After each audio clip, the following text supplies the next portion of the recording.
वाहिगुरु प्यारी साध संगत जी, वाहिगुरु जी का खालसा, वाहिगुरु जी की फतेह। गुरबाणी विचार आतिश दुनिया खुनक नाम खुदाया, कल ताती ਠਾਂਡਾ हर नाम। ਅੱਜ ਦੇ ਲੇਖ ਦੇ ਪਹਿਲੇ ਹਿੱਸੇ ਵਿੱਚ ਪਿਓ ਦੇ ਉਸ ਦੁੱਖ ਦਾ ਜ਼ਿਕਰ ਹੈ ਜੋ ਬੱਚਿਆਂ ਦੀ ਕਰਤੂਤਾਂ ਕਰਕੇ ਹੁੰਦਾ ਹੈ। ਸਵਾਓ ਪਿਆਰ ਨਾਲ ਸਰਵਣ ਕਰੀਏ। ਸਾਰੀ ਦੁਨੀਆ ਨੂੰ ਇਹ ਮਾਨਸਿਕ ਅੱਗ ਤਾਂ ਲੱਗੀ ਹੋਈ ਹੈ, ਪਰ ਜਦ ਉੱਤਮ ਅਤੇ ਨੇਕ ਭਾਵਨਾਵਾਂ ਨਾਲ ਬਣੀਆਂ ਹੋਈਆਂ ਸੰਸਥਾਵਾਂ ਜਿਵੇਂ ਕਿ school, college, university, missionary college, library, यतीम खाने, विधवा आश्रम, हस्पताल, गौशाला आदि अनेकों किस्मां दियां धर्म अर्थ संस्थावां विच भी ये मानसिक अग्नि का सेक लगता है तो बड़ा अफसोस अते दुख होंदा है। हाँ जी, जदों धर्म संस्थावां विच भी ये मानसिक अग्नि का सेक लगता है तो बड़ा अफसोस अते दुख होंदा है। इन्हां नेक धर्म अर्थ संस्थावां नूं भी असी आपो अपनी अंदरली मानसिक अग जा लाई है, जिस दे धुएं दा प्रगटावा कदे कदे अखबारां विच प्रकाशित होंदा रहिंदा है।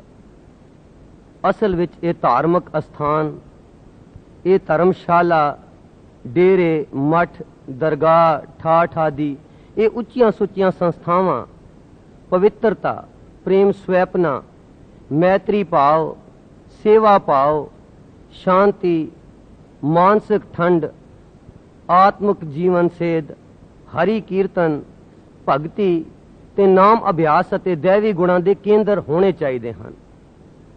पर बड़ी निराशता ते दुख दी गल है कि इहो जे पवित्र आत्मिक केंद्रां विच भी अपनी अंदरली मानसिक अग जा लाई है अते उत्थे भी ईर्खा, द्वैत, तवस्सुब, नफरत, लोभ, क्रोध, अहंकार, डर, सहम, अशांति, बेमुखता दा बोलबाला ते वर्त वर्तारा हो रहा है।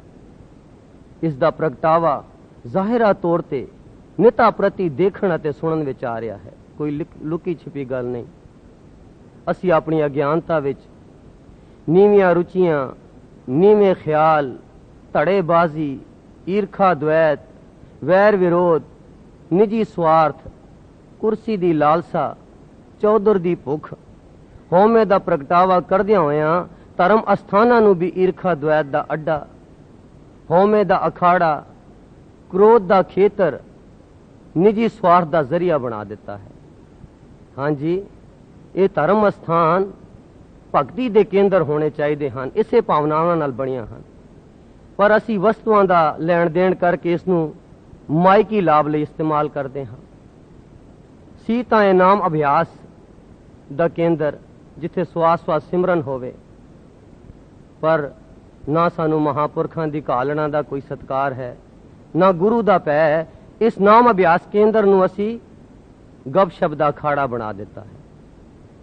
हाँ जी, भावें भरा भरा विच ख्यालां दा कुछ वितकरा होवे, फर्क होवे, एक दे ख्याल दूजे नाल ना मिलन, भरा भरा एक पापी होवे, एक लोभी हो, एक पुनी होवे, एक भावें आचार तो गिरिया होवे, दूसरा नैतिक तौर ते उस नाल उच्चा होवे, पर हैन तां प्यो दे जिगर दे टुकड़े। प्यो नूं किथे भावंदा है कि आपस विच ईर्खा द्वैत करन, पर असी करदे हां धड़ेबाजी, भरा भरा दी निंदा, भरा भरा दी चुगली, खिचो ताण, बदला लैण। पर ਉਹ भी उन्हां पवित्र धार्मिक अस्थानां विच जिथे मैत्री भाव लई बने गए सन, जिथे असी जाके प्रेम दी संस्था पढ़नी है। दुखदाई गल तां इह है कि जिस गुरु ग्रंथ साहिब जी महाराज नूं असी इष्ट अते गुरु मनदे हां, उस दी पावन हजूरी विच धर्म दे नाम उत्ते, हाँ जी, धर्म दे नाम उत्ते गुरबाणी दे आशे दे ऐन उल्ट ईर्खा, द्वैत, निंदा, नफरत, वैर, विरोध, स्वार्थ, लोभ, क्रोध, होमे दा खुल्लम खुला प्रगटावा करदे हां अते गुरु ग्रंथ साहिब जी महाराज दी बेअदबी करके अपने धर्म दी गिलानी दा इश्तिहार आप ही प्रस्तुत करदे हां। असी मानसिक गिलानी या अग्नि दी चढ़ंग अपने नाल धर्म अस्थानां विच लै जांदे हां अते एक दूजे नूं चुआती लाई जांदे हां। इस दे नतीजे वजों गुरुद्वारे अथवा पवित्र धार्मिक अस्थानां विच भी लोभ लहर, तू मैं, होमे दियां बड़कां, धड़ेबाजी, खिचो ताण, ताने मेणे, निंदिया, चुगली, नफरत, वैर विरोध, झगड़े, लड़ाइयां, खून खराबे आदि किरनायोग भयानक ਅਤੇ ਦੁਖਦਾਈ ਕਾਰਨਾਮੇ ਹੁੰਦੇ ਰਹਿੰਦੇ ਹਨ। ਇਸ ਤਰ੍ਹਾਂ ਅਸੀਂ ਆਪਣੀ ਅੰਦਰਲੀ ਮਾਨਸਿਕ ਗੁੱਜੀ ਅਗਨੀ ਨਾਲ ਆਪਣੇ ਇਸ਼ਟ ਸ੍ਰੀ ਗੁਰੂ ਗ੍ਰੰਥ ਸਾਹਿਬ ਜੀ ਮਹਾਰਾਜ ਦੀ ਬੇਅਦਬੀ ਕਰਦੇ ਹਾਂ। ਧਿਆਨ ਦੇਣਾ ਜੀ, ਜੇ ਧਰਮ ਅਸਥਾਨਾਂ ਵਿੱਚ ਵੀ ਜਾ ਕੇ ਕਿਸੇ ਇੱਕ ਦੇ ਦੂਜੇ ਦੇ ਮਨ ਵਿੱਚ ਕੀਨਾ ਹੈ, ਸਾੜਾ ਹੈ, ਕਿਸੇ ਨਾਲ ਈਰਖਾ ਕਰਦੇ ਹਾਂ ਜਾਂ ਕਿਸੇ ਨੂੰ ਤਾਣਾ ਦਿੰਦੇ ਹਾਂ ਸੰਗਤ ਵਿੱਚ ਜਾ ਕੇ, ਜਾਂ ਚੁਗਲੀ ਕਰਦੇ ਹਾਂ ਕਿਸੇ ਦੀ, ਕਿਸੇ ਨੂੰ ਨਫ਼ਰਤ ਕਰਦੇ ਹਾਂ, ਲੜਾਈਆਂ ਝਗੜੇ ਕਰਦੇ ਹਾਂ, ਇਸ ਤਰ੍ਹਾਂ ਕਰਨ ਨਾਲ ਇੱਕ ਤਾਂ ਆਪਣੇ ਮਹਾਰਾਜ ਦੀ ਬੇਅਦਬੀ ਕਰਦੇ ਹਾਂ, ਦੂਸਰਾ ਗੁਰਬਾਣੀ ਦੀ ਕਦਰ ਕੀਮਤ ਅਤੇ ਅਦਬ ਘਟਾਉਂਦੇ ਹਾਂ, ਤੀਸਰਾ ਗੁਰਬਾਣੀ ਦੇ ਆਸ਼ੇ ਤੋਂ ਦੁਰੇਡੇ ਹੁੰਦੇ ਜਾਂਦੇ ਹਾਂ, ਗੁਰਸਿੱਖੀ ਤੋਂ ਬੇਮੁਖ ਹੁੰਦੇ ਹਾਂ, ਆਤਮਿਕ ਪਾਪ ਕਮਾਉਂਦੇ ਹਾਂ, ਆਪਣਾ ਮਨ ਮੈਲਾ ਕਰਦੇ ਹਾਂ, ਮਾਨਸਿਕ ਅਗਨੀ ਵਿੱਚ ਹੋਰ ਤੇਲ ਪਾਉਂਦੇ ਹਾਂ, ਮਾਨਸਿਕ ਭਾਂਬੜ ਵਿੱਚ ਸੜਦੇ ਹਾਂ, ਆਪਣਾ ਜੀਵਨ ਤਬਾਹ ਕਰਦੇ ਹਾਂ, ਨਰਕਾਂ ਦੇ ਭਾਗੀ ਹੁੰਦੇ ਹਾਂ, ਅਬਲਾਖੀ ਜਗਿਆਸੂਆਂ ਨੂੰ ਨਿਰਉਤਸ਼ਾਹਤ ਕਰਦੇ ਹਾਂ।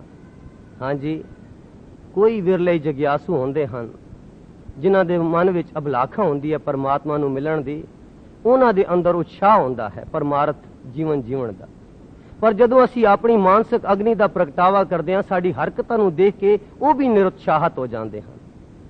ਪਿੱਛੇ ਅਸੀਂ ਪੜ੍ਹਿਆ ਕਿ ਆਤਮਿਕ ਪਾਪ ਕਮਾਉਂਦੇ ਹਾਂ। ਗੁਰਮੁਖ ਪਿਆਰੇ, ਜਗਿਆਸੂਆਂ ਦੇ ਬੇਅੰਤ ਔਗਣਾਂ ਨੂੰ ਮਾਫ ਕਰ ਕਰਕੇ, ਜੀ ਦਾਨ ਦੇ ਦੇ ਕੇ, ਪਿਆਰ ਦੇ ਦੇ ਕੇ ਜਨਮ ਜਨਮ ਤੋਂ ਸੋਈ ਹੋਈ ਉਸ ਦੀ ਆਤਮਾ ਦੇ ਅੰਦਰ ਉਤਸ਼ਾਹ ਜਗਾਉਂਦੇ ਹਨ। ਪਰ ਅਸੀਂ ਇੱਕ ਹਰਕਤ ਨਾਲ ਨਿਰਉਤਸ਼ਾਹਤ ਕਰ ਦਿੰਦੇ ਹਾਂ, ਉਹ ਜੋੜਦੇ ਹਨ, ਅਸੀਂ ਤੋੜਦੇ ਹਾਂ। ਇਸ ਤਰ੍ਹਾਂ ਇਹ ਆਤਮਿਕ ਪਾਪ ਹੈ। ਗੁਰਸਿੱਖੀ ਦੀ ਭੈੜੀ ਮਿਸਾਲ ਪੇਸ਼ ਕਰਦੇ ਹਾਂ, ਆਪਣੇ ਧਰਮ ਦਾ ਮਖੌਲ ਉਡਾਉਂਦੇ ਹਾਂ ਤੇ ਗਿਲਾਨੀ ਵਾਲੀਆਂ ਨੀਵੀਆਂ ਮਿਸਾਲਾਂ ਦੇ ਨਾਲ ਨਾਸਤਿਕਤਾ ਦਾ ਪ੍ਰਚਾਰ ਕਰਦੇ ਹਾਂ। ਜ਼ਬਾਨ ਨਾਲ ਭਾਵੇਂ ਅਸੀਂ ਕੁਝ ਵੀ ਕਰੀਏ, ਜੇ ਇਖਲਾਕ ਤੋਂ ਗਿਰਿਆ ਹੋਇਆ ਕੋਈ ਕੰਮ ਕਰਾਂਗੇ ਤਾਂ ਉਸ ਨਾਲ ਨਾਸਤਿਕਤਾ ਹੀ ਦਾ ਪ੍ਰਚਾਰ ਹੋਵੇਗਾ। ਸੋ ਆਪਣੇ ਪਵਿੱਤਰ ਧਰਮ ਨੂੰ ਢਾਹ ਲਾਉਂਦੇ ਹਾਂ ਤੇ ਵਿਸ਼ਵ ਦੇ ਸਮੁੱਚੇ ਵਾਯੂ ਮੰਡਲ ਦੇ ਅਗਨ ਕੁੰਡ ਵਿੱਚ ਵਾਧਾ ਕਰਦੇ ਹਾਂ। ਧਰਮ ਅਸਥਾਨਾਂ ਵਿੱਚ ਐਸੀ ਹਾਲਤ ਨੂੰ ਦੇਖ ਕੇ ਅਬਲਾਖੀ ਜਗਿਆਸੂਆਂ ਨੂੰ ਨਿਰਾਸ਼ਤਾ ਮਹਿਸੂਸ ਹੁੰਦੀ ਹੈ ਤੇ ਜਗਿਆਸੂਆਂ ਦੇ ਇਸ ਨਿਰਾਸ਼ਤਾ ਭਰੇ ਹੋਕੇ ਨੂੰ ਭਾਈ ਸਾਹਿਬ ਭਾਈ ਗੁਰਦਾਸ ਜੀ ਨੇ ਇਉਂ ਵਰਣਨ ਕੀਤਾ ਹੈ। ਬਾਹਰ ਕੀ ਅਗਨ बूझत जल सरता कै, नाव में जो आग लागे कैसे कै बुझाई है। बाहर से भाग ओट लीजियत कोटगढ़, गढ़ में जो लूट लीजिए कहो कत जाई है। चोरन के त्रास जाए सरन नरिंद गहे, मारे महीपत जियो कैसे के बचाई है। माया डर डर पत हार गुरुद्वारे जावे, तहां जो ब्यापे माया कहां ठहराई है। इस गुप्त भयानक ਅਤੇ ਮਾਰੂ ਅਗ ਨੂੰ ਹੋਰ ਸਪਸ਼ਟ ਤੌਰ ਤੇ ਸਮਝਣ ਲਈ ਲੱਕੜ ਦੀ ਉਦਾਹਰਣ ਦਿੱਤੀ ਗਈ ਹੈ ਕਿ ਲੱਕੜ ਦੇ ਅੰਦਰ ਗੁੱਝੀ ਅੱਗ ਲੁਕੀ ਹੁੰਦੀ ਹੈ, ਸਾਨੂੰ ਨਜ਼ਰ ਨਹੀਂ ਆਉਂਦੀ, ਪਰ ਹਰ ਲੱਕੜ ਵਿੱਚ ਅੱਗ ਹੈ। ਇਸ ਗੁੱਝੀ ਅੱਗ ਨੂੰ ਪ੍ਰਗਟ ਕਰਨ ਲਈ ਇੱਕ ਨਿੱਕੀ ਜਿਹੀ ਚੰਗਿਆੜੀ ਦੀ ਲੋੜ ਹੈ, ਜਿਸ ਨਾਲ ਲੱਕੜ ਮੱਗ ਕੇ ਭਾਂਬੜ ਬਣ ਜਾਂਦੀ ਹੈ। ਫਿਰ ਇਸ ਭਾਂਬੜ ਵਿੱਚੋਂ ਨਿਕਲੀਆਂ ਹੋਈਆਂ ਚੰਗਿਆੜੀਆਂ ਉੱਡ ਕੇ ਹੋਰਨਾਂ ਲੱਕੜਾਂ ਜਾਂ ਘਰਾਂ ਨੂੰ ਵੀ ਅੱਗ ਲਾ ਦਿੰਦੀਆਂ ਹਨ ਅਤੇ ਬੇਅੰਤ ਤਬਾਹੀ ਮਚਾਉਂਦੀਆਂ ਹਨ। ਇੱਕ ਚੰਗਿਆੜੀ ਆਈ ਇੱਕ ਲੱਕੜ ਨੂੰ, ਉਸਨੇ ਉਹ ਚੰਗਿਆੜੂ ਹੋਰੇ ਲੱਕੜਾਂ ਨੂੰ ਲਾਤੀ, ਚਾਰੇ ਪਾਸੇ ਅੱਗ ਮਚ ਗਈ। ਸੋ ਜੀਵ ਭਾਵੇਂ ਉਤੋਂ ਜ਼ਾਹਿਰਾ ਤੌਰ ਤੇ ਕਿਤਨਾ ਵੀ ਭਲਾ ਭਲੇਰਾ, ਸਿਆਣਾ, ਵਿਦਵਾਨ, ਗਿਆਨੀ, ਚਤੁਰ, ਵਿਗਿਆਨਕ, ਫਿਲਾਸਫਰ, ਅਫਲਾਤੂਨ, VIP, ਖਾਨਦਾਨੀ, ਸ਼ਾਹੀ, ਨੇਕ, ਪਾਪ, ਪਰਉਪਕਾਰੀ, ਜੋਗੀ, ਜੰਗਮ, ਸਾਧ, ਸੰਤ, ਮਹਾਤਮਾ, ਜਗਤ ਗੁਰੂ, ਆਚਾਰੀਆ, श्री 108, ਜੋਧਾ, ਸੋਹਣਾ, ਮੋਹਣਾ, ਮਾਇਆ ਧਾਰੀ, ਛਤਰਪਤ, ਰਾਜਾ ਆਦਿ ਹੋਵੇ, ਪਰ ਸਭ ਦੇ ਅੰਦਰ ਇਹ ਪੰਜੇ ਤੱਤ ਅਗਨੀਆਂ ਭੂਤ ਪ੍ਰੇਤ ਵਾਂਗੂ ਅਦ੍ਰਿਸ਼ਟ ਗੁੱਜੇ ਤੌਰ ਤੇ ਅੰਤਰਗਤ ਤਸ ਵਸ ਰਸ ਚਿਮਟ ਸਮਾ ਰਹੀਆਂ ਹਨ ਅਤੇ ਓਤ ਪੋਤ ਤਾਣੇ ਪੇਟੇ ਵਿੱਚ ਰਵ ਰਹੀਆਂ ਭਰਪੂਰ ਹਨ। ਅੰਤਰ ਪੰਚ ਅਗਨ ਕਿਉਂ ਤੀਰਚ ਦੀਜੈ, ਅੰਤਰ ਚੋਰ ਕਿਉਂ ਸਾਧ ਲਹੀ ਜੈ।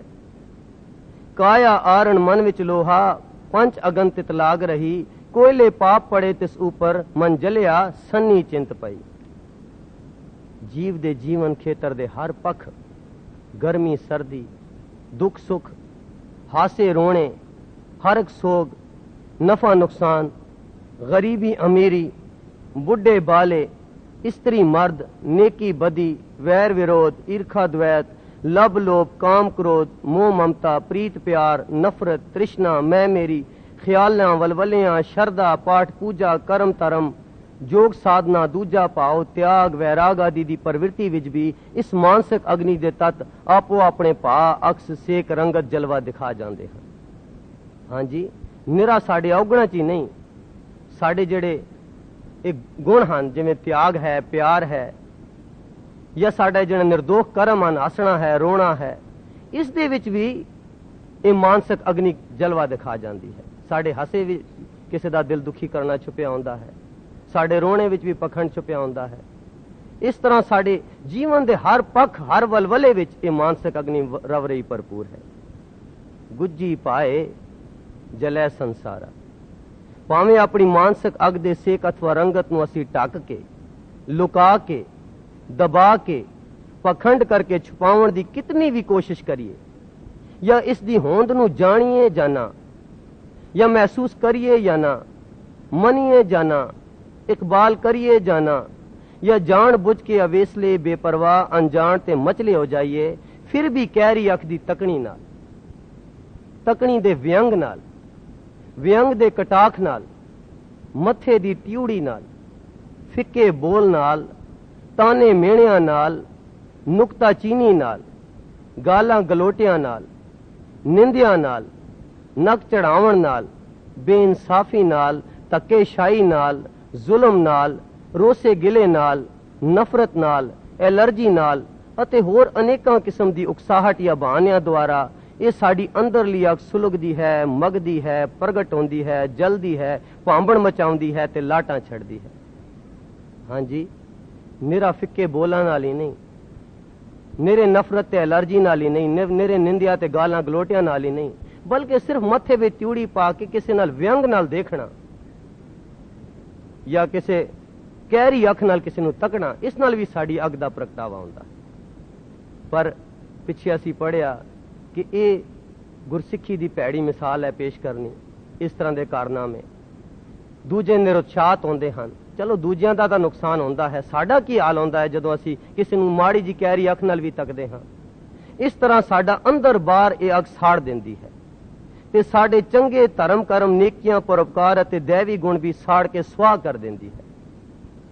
ये अंदरली अग्नि फिर शरीर नूं कमजोर अते निढाल करके कई किस्मां दी मानसिक ते शरीरक बीमारियां दा कारण भी बनदी है। तित सरवड़ ले पहले निवासा पानी पावक तिन्ने किया, पंकज मोह पग नहीं चाले हम देखा तै डूबिया ले। मन एक न चेतस मूड मना, हर बिसरत तेरे गुण गलिया। काम क्रोध काया को गाले, ज्यों कंचन सुहागा टाले। अंतर क्रोध अंकार है, अन दिन जले सदा दुख पाए। इन्हां नीवें वलवलियां जा रुचियां दी तह विच गोहे दी अग वांग साडी गुज्जी अग साडे अंतशकरण विच दबी होई है अते सुलगदी रहंदी है। गुज्जी पाए जले संसारा, भगत न व्यापै माए। जद कदे साडे मायकी ख्यालां दे किसे वलवले नूं ठेस वजदी है या मुखालफत होंदी है तां साडे मन दी होमे बुड़क पैंदी है ते साडी गुज्जी अगमग पैंदी है। ध्यान देना जी, ये विशाल हिरदे वाला गुरसिख जेड़ा उस नाल बुरा भी करदा सी, उस लिए भी अपने सतगुर तो नामदान मंगदा सी। वो इतना तंग दिल क्यों हो गया? क्योंकि उसके अंदर होमे आ गई। माड़ी जी किसने गल कह दी साड़ी मर्जी के खिलाफ, होमे भड़क पई ते उसके खिलाफ शुरू हो गया सारा प्रोपोगंडा। इस नुक्ते नूं भगत फरीद जी ने बड़े व्यंग नाल कटाक किया है। फरीदा दुनी वजाई वजदी, तू भी वजह नाल, सोई जियो न वजदा जिस अल्लाह करदा सार। अर्थात हे मन, आम दुनिया दे मन दियां तारां बोल कबोल नाल वज पैंदियां हन, पर तू भगत अखवाउंदा होया भी लोकां दे बोल कबोल नाल क्यों वज पैंदा है? इस दे उल्ट गुरबाणी सानू इउं उपदेश देंदी है, एक बोल भी खपतो नाही, साध संगत सीतलई।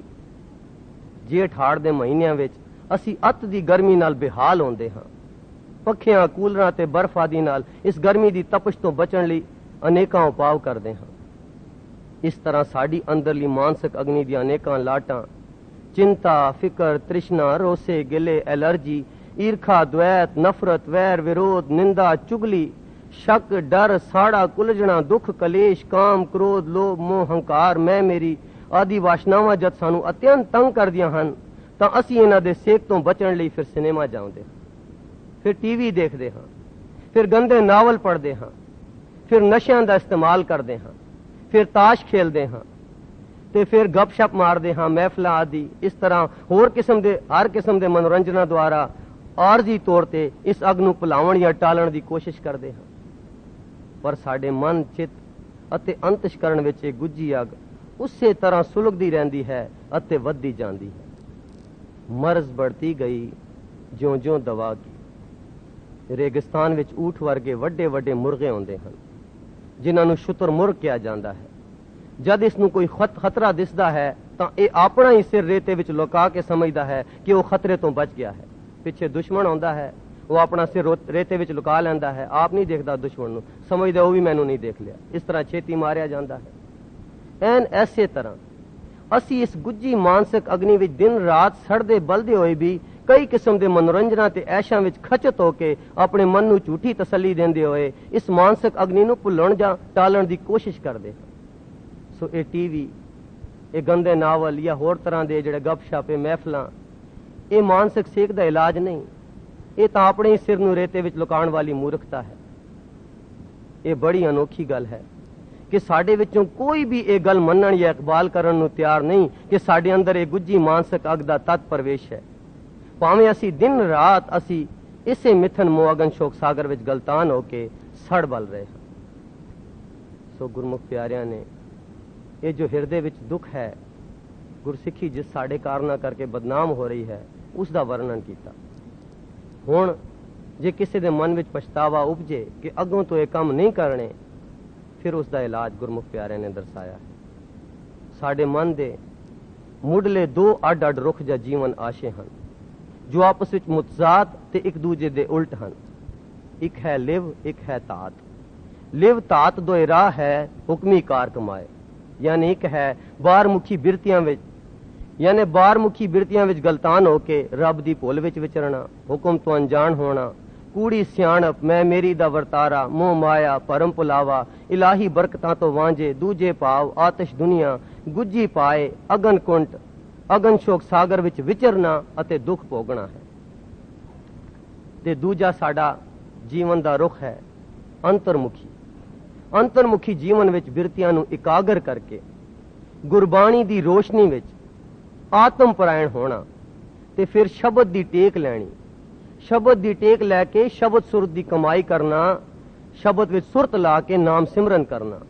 ਇਤਨਾ ਸਿਮਰਨ ਕਰਨਾ ਰਾਤ ਦਿਨ ਕਿ ਸ਼ਬਦ ਵਿੱਚ ਲੀਨ ਹੋਣਾ, ਲੀਨ ਹੋ ਕੇ ਸ਼ਬਦ ਦੀ ਜਾਂ ਨਾਮ ਦੀ ਚਰਨ ਸ਼ਰਨ ਜਾਣਾ ਅਤੇ ਉਸੇ ਫਿਰ ਸ਼ਬਦ ਦੇ ਪ੍ਰਕਾਸ਼ ਨੂੰ ਅਨੁਭਵ ਕਰਕੇ ਉਸ ਦੇ ਪ੍ਰਕਾਸ਼ ਵਿੱਚ ਠੰਡ, ਆਤਮ ਰੰਗ, ਰੁਣ ਚੁਣ, ਅਨਹਤ ਧੁਨੀ, ਪਿਰਮ ਰਸ, ਨਾਮ ਰਸ, ਪਿਰਮ ਪਿਆਲਾ, ਪ੍ਰੇਮ ਸਵੈਪਨਾ, ਪਿਆਰ ਦੇ ਅੰਡੋਲੇ, ਨਾਮ ਖੁਮਾਰੀ, ਸਦਾ ਖੈਰ, ਸਦਾ ਸੁਖ, ਸਦਾ ਖੇਮ, ਸਦਾ ਸਵੇਰਾ, ਸਦਾ ਖੁਸ਼ੀ, ਸਦੀਵੀ ਖੇੜਾ ਮਾਨਣਾ ਹੈ। ਇਹ ਇਲਾਜ ਹੈ ਕਿ ਅੰਤਰਮੁਖੀ ਹੋ ਕੇ ਸਵਾਸ ਸਵਾਸ ਸਿਮਰਨ ਕਰਨਾ। ਸਾਰੀਆਂ ਅੱਗਾਂ ਦਾ ਇਹ ਇਲਾਜ ਹੈ। ਜੇ ਅੰਤਰਮੁਖੀ ਹੋ ਕੇ ਸ਼ਬਦ ਦੇ ਸਵਾਦ ਸਾਨੂੰ ਆ ਜਾਏਗਾ, ਫਿਰ ਚਿੱਤ ਕਰੇਗਾ ਗੱਲਾਂ ਕਰਨ ਨੂੰ, ਫਿਰ ਗੱਪਸ਼ਪ ਦਾ ਖਾੜਾ ਆਪ ਹੀ ਨਹੀਂ ਬਣੇਗਾ। ਇਹ ਜਿਹੜਾ ਪਵਿੱਤਰ ਧਾਰਮਿਕ ਸਥਾਨਾਂ ਨੂੰ ਨਾਮ ਅਭਿਆਸ ਕਮਾਈ ਦੇ ਕੇਂਦਰ ਬਣਨਗੇ ਜਦੋਂ ਅਸੀਂ ਅੰਤਰਮੁਖੀ ਹੋਵਾਂਗੇ। ਜਦੋਂ ਅੰਤਰਮੁਖੀ ਹੋਵਾਂਗੇ ਧਿਆਨ ਰਹੇਗਾ ਕਿ ਸਾਨੂੰ ਲੋਈ ਚਾਹੀਦੀ ਹੈ, ਫਲਾਣਾ ਵੀਰ ਆਏਗਾ, ਉਸ ਨੂੰ ਕਵਾਂਗੇ ਅਗਲੇ ਸਮਾਗਮ ਤੇ ਉਹ ਲਿਆਏਗਾ। ਮਾਈਕੀ ਲਾਭ ਲਈ ਵਰਤ ਲਾਂਗੇ ਨਾ ਕੇਂਦਰ ਨੂੰ, ਨਹੀਂ ਵਰਤ ਸਕਦੇ ਕਿਉਂਕਿ ਅੰਤਰਮੁਖੀ ਹੋਵਾਂਗਾ, ਸਰੀਰ ਦੀ ਸੁੱਧ ਹੀ ਨਹੀਂ ਹੋਏਗੀ।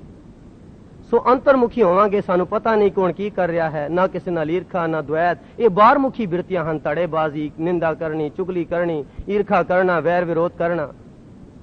ਸੋ ਇਲਾਜ ਇਹੀ ਹੈ। ਫਿਰ ਦੁਹਰਾ ਦਈਏ ਕਿ ਅੰਤਰਮੁਖੀ ਜੀਵਨ ਵਿੱਚ ਬਿਰਤੀਆਂ ਇਕਾਗਰ ਕਰਕੇ ਗੁਰਬਾਣੀ ਦੀ ਰੋਸ਼ਨੀ ਵਿੱਚ ਆਤਮ ਪਰਾਇਣ ਹੋਣਾ ਤੇ ਸ਼ਬਦ ਦੀ ਟੇਕ ਲੈਣੀ, ਸ਼ਬਦ ਵਿੱਚ ਸੁਰਤ ਲਾ ਕੇ ਨਾਮ ਸਿਮਰਨ ਕਰਨਾ, ਸਿਮਰਨ ਕਰ ਕਰਕੇ ਸ਼ਬਦ ਵਿੱਚ ਲਿਵਲੀਨ ਹੋਣਾ, ਸ਼ਬਦ ਜਾਂ ਨਾਮ ਦੀ ਚਰਨ ਸ਼ਰਨ ਜਾਣਾ ਅਤੇ ਸ਼ਬਦ ਦੇ ਪ੍ਰਕਾਸ਼ ਵਿੱਚ ਠੰਡ, ਆਤਮ ਰੰਗ, ਰੁਣ ਚੁਣ, ਅਨਹਤ ਧੁਨੀ, ਪਿਰਮ ਰਸ, ਨਾਮ ਰਸ, ਪਿਰਮ ਪਿਆਲਾ, ਪ੍ਰੇਮ ਸਵੈਪਨਾ, ਪਿਆਰ ਦੇ ਅੰਡੋਲੇ, ਨਾਮ ਖੁਮਾਰੀ, ਸਦਾ ਖੈਰ, ਸਦਾ ਸੁਖ, ਸਦਾ ਖੇਮ, ਸਦਾ ਸਵੇਰਾ, ਸਦਾ ਖੁਸ਼ੀ ਤੇ ਸਦੀਵੀ ਖੇੜਾ ਮਾਨਣਾ। ਸੋ ਗੁਰਬਾਣੀ ਦੇ ਫਰਮਾਨ ਰੋਗ ਦਾਰੂ ਦੋਵੇਂ ਬੁਝੈ ਤਾਂ ਵੈਦ ਸੁਜਾਨ ਅਨਸਾਰ ਕਲ ਤਾਤੀ ਅਤੇ ਠਾਂਡਾ ਹਰ ਨਾਉ ਦੋਹਾਂ ਨੂੰ ਸਮਝਣ, ਪਹਿਚਾਨਣ, ਬੁੱਝਣ ਅਤੇ ਨਿਰਣਾ ਕਰਨ ਲਈ ਗੁਰਬਾਣੀ ਸਾਡੀ ਇਉਂ ਅਗਵਾਈ ਅਤੇ ਜੀਵਨ ਸੇਧ ਦਿੰਦੀ ਹੈ। ਦੁਰਮਤ ਅਗਨ ਜਗਤ ਪਰ ਜਾਰੈ सो उबरै गुर शब्द विचारे। तपत बुझी गुर शब्दी माए, बिनस गयो ताप सब सहसा, गुर शीतल मिलियो सहज सुबाए। गुर शब्दी हर मन वसै, हर सहजे जाता, अंदरों तृष्णा अगन बुझी हर अमृत सरनाथ। ये जग जलता नदरी आया, गुर कै शब्द सुबाए। शब्द रते से शीतल पए, नानक सच कमाए। माया अगन जलै संसारै, गुरमुख निवारे शब्द विचारे। अंतर शांत सदा सुख पाया, गुरमति नाम लीजै है। अज्ञान तृष्णा इस तने जलाए, तिसदी बुझै जे गुर शब्द कमाए। तन मन शीतल क्रोध निवारे, होमै मार समाया। अंतर अगन सबल अत बिख्या, हिव शीतल शब्द गुर दीजै। तन मन शांत होए अदकाई, रोग काटै सुख सुवीजै। सो शब्द ਅਤੇ ਨਾਮ ਆਤਮ ਪ੍ਰਕਾਸ਼ ਦੇ ਦੋ ਪੱਖ ਹਨ। ਸ਼ਬਦ ਅਤੇ ਨਾਮ ਦੋਨੋਂ ਹੀ ਇੱਕੇ ਆਤਮਿਕ ਪ੍ਰਕਾਸ਼ ਦੇ ਪ੍ਰਤੀਕ ਅਤੇ ਪ੍ਰਗਟਾਵੇ ਹਨ। ਇਸੇ ਲਈ ਗੁਰਬਾਣੀ ਵਿੱਚ ਗੁੱਜੀ ਮਾਨਸਿਕ ਅਗ ਨੂੰ ਠਾਂਡਾ ਹਰਨਾਮ ਨਾਲ ਬੁਝਾਉਣ ਦੀ ਸਿਫਾਰਿਸ਼ ਕੀਤੀ ਗਈ ਹੈ। ਮਨ ਮੇਰੇ ਗਹੋ ਹਰਨਾਮ ਕਾ ਓਲਾ, ਤੁਝੇ ਨ ਲਾਗੇ ਤਾਤਾ ਚੋਲਾ। ਜੈ महाभयान तपत बो काम, तै हर के नाम की तुम ऊपर छाम। कल ताती ठांडा हर नाव, सिमर सिमर सदा सुख पाऊं। चंदन चंद न सर्द रुत, मूल न मिटई काम। शीतल थी वह नानका, जपंदड़ो हर नाम। तपत कड़ाहा बुझ गया, गुर शीतल नाम दियो। मेरे मन नाम नित नित ले, जलत नाई अगन सागर। सूख मन तन दे, हर के नाम की मन रुचै। कोट शांत आनंद पूरन, जलत छाती बुझे। बिन्ना वैसु का संसार, अगन तृष्णा जले वारो वार। आतिश दुनिया खुनक नाम खुदाया।